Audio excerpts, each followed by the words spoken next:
आप देख रहे हैं कोहराम न्यूज गोंदिया। कोहराम न्यूज गोंदिया में आपका स्वागत है। आज सीधी बात करेंगे हम निर्मला मिश्रा इनके साथ। चुनाव का समय आ गया है, अब वक्त है सवाल पूछने का। वादे नहीं, जवाब चाहिए। जनता को हक है जानने का कि उनके वार्ड में क्या बदला, क्या सुधरा और क्या अब भी बाकी है। सीधी बात करते हैं तो निर्मला जी मिश्रा इनके साथ में। मैम, आपका स्वागत है कोहराम न्यूज गोंदिया में। मैम, हम आपसे बात करना चाहते हैं विकास और सुविधा के बारे में। पिछले 5 साल में आपके वार्ड में क्या क्या विकास कार्य हुई है, हमें बताएं। विकास तो शायद ही मेरे एरिया जैसे कहीं हुआ होगा, मुझे ऐसा महसूस होता है क्योंकि हम निरंतर अपने काम में रत रहते हैं। सबसे पहले मैंने 3 मंदिर बनाए। तिरपन बिहार में थोड़ा बहुत वहाँ का भी काम किए क्योंकि वहाँ पानी गिरता था, तो वहाँ रेलिंग वगैरह का बहुत अच्छा काम किए। 3 हॉल बनाए जहाँ छोटे मोटे गरीब के बच्चे लॉन नहीं कर सकते, तो हॉल में उनका छोटा मोटा प्रोग्राम हो जाता है, जैसे कि बर्थडे है, जन्मदिन है, छोटी मोटी मीटिंग है महिलाओं की, ये सब हो जाता है। और मैंने इलेक्ट्रिक के पोल लगवाए, हाईमास लाइट लगवाई। ऐसे अन्य काम है जिसकी गिनती करना भी मुश्किल है, इसमें काम किया। धन्यवाद मैडम। सड़कों और नालियों की हालत सुधारने के लिए आपने क्या क्या किया? छोटे मोटे जो मेरे नगर परिषद के फंड रहते थे, जैसे रिपेयरिंग आपने पूछा है, तो रिपेयरिंग फंड से हो जाती थी। और मैंने मेरे एरिया में बहुत से गड्ढा युक्त गलियां थी, तो उन्हें मैंने गड्ढा मुक्त की हूँ। अच्छे रोड बनाए, पानी की सुविधा किए। अपने एरिया में बहुत अच्छे से हमने जो भी पब्लिक को सुविधा लग रही है वो प्राप्त करने का। मैं आपसे ज्यादा सवाल नहीं करूंगा, आपसे छोटे ही सवाल करूंगा। और जवाबदेही और पालिका के बारे में बताना चाहते हैं। आपने फंड का इस्तेमाल कहाँ कैसे किया है? बस छोटे मोटे फंड, जैसे मंदिर है, कुछ दुर्गे है, कुछ नाली रिपेयरिंग करना है, जैसे पुलिया टूट गया, लोगों का आने जाने में परेशानी हो रही, तो तुरंत हमने वो काम कर रहा है। जनता के साथ आपने कितनी बार बैठे की? बहुत बार की हो।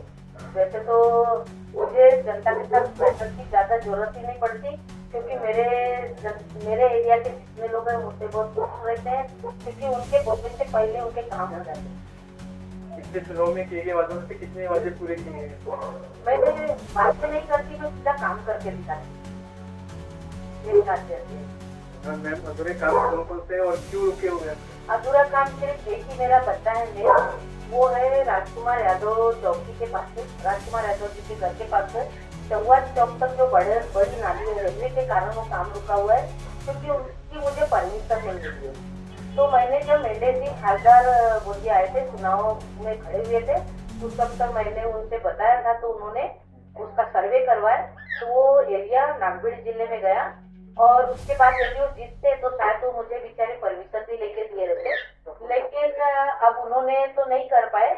उन्होंने बहुत अपने हिसाब से थोड़ा बहुत तो किए, लेकिन अब मैं प्रफुल्ल भाई जी के फंड से और उन्हीं से परमिशन मुझे मिल जाएगी, तो मैं वो 32 लाख का कुछ नाली का काम है, उसके वर्क ऑर्डर भी तैयार है, भाई जी के फंड से हो जाएगा काम। अगर दोबारा चुने गए तो पहले 6 महीनों की आपकी प्राथमिकता क्या होगी?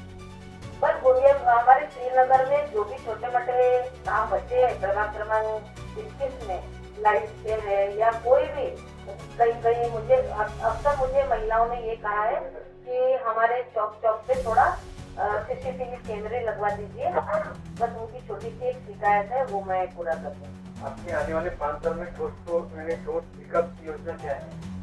तो विकास की योजना यही है कि वैसे तो कुछ काम ज्यादा बचा नहीं है। हाईमास लाइट है, मालवीय स्कूल है, 1 करोड़ कुछ 25 लाख रुपए के लागत से वो बहुत सुंदर ढंग से बनने वाली है, ताकि हमारे श्रीनगर के बच्चे प्राइवेट स्कूलों में नहीं। आज भी मेरी मालवीय स्कूल का पूरे गोंदिया में दूसरे नंबर का दर्जा दिया जाता है। मैं चाहती हूँ कि वो बहुत अच्छे से स्कूल बन जाए कि हर गरीब का बच्चा एक बड़ी स्कूल में पढ़ना भी चाहिए। जनता को निर्णय प्रक्रिया में शामिल करने के लिए आप क्या करेंगे? मैं शामिल करने के लिए यही करूंगी कि हर गली में, हर हफ्ते में या 15 दिन में छोटी छोटी मीटिंग लेके उनकी समस्याओं को जानूंगी। यदि बुजुर्ग लोगों की इच्छा रही कि मैं हम प्रौढ़ शिक्षण करें, तो मैं प्रौढ़ शिक्षण के लिए कुछ कोशिश करूंगी। और हमारे श्रीनगर में एक ही चीज नहीं है, वो है पीएससी। तो मैं चाहूंगी कि एक छोटी सी पीएससी हमारे श्रीनगर में प्रभाग क्रमांक 21 में भी आए। बहुत बहुत धन्यवाद मैम, आपका बहुत बहुत धन्यवाद। आपने कोरम न्यूज़ कुछ नेशनल इंटरव्यू दिया, उसके मैं बहुत बहुत धन्यवाद करता हूँ अपना। धन्यवाद साथी, आप देख रहे थे कोरम न्यूज़ गुंजा। आज हमारे साथ थी निर्मला जी के। धन्यवाद। Thank you.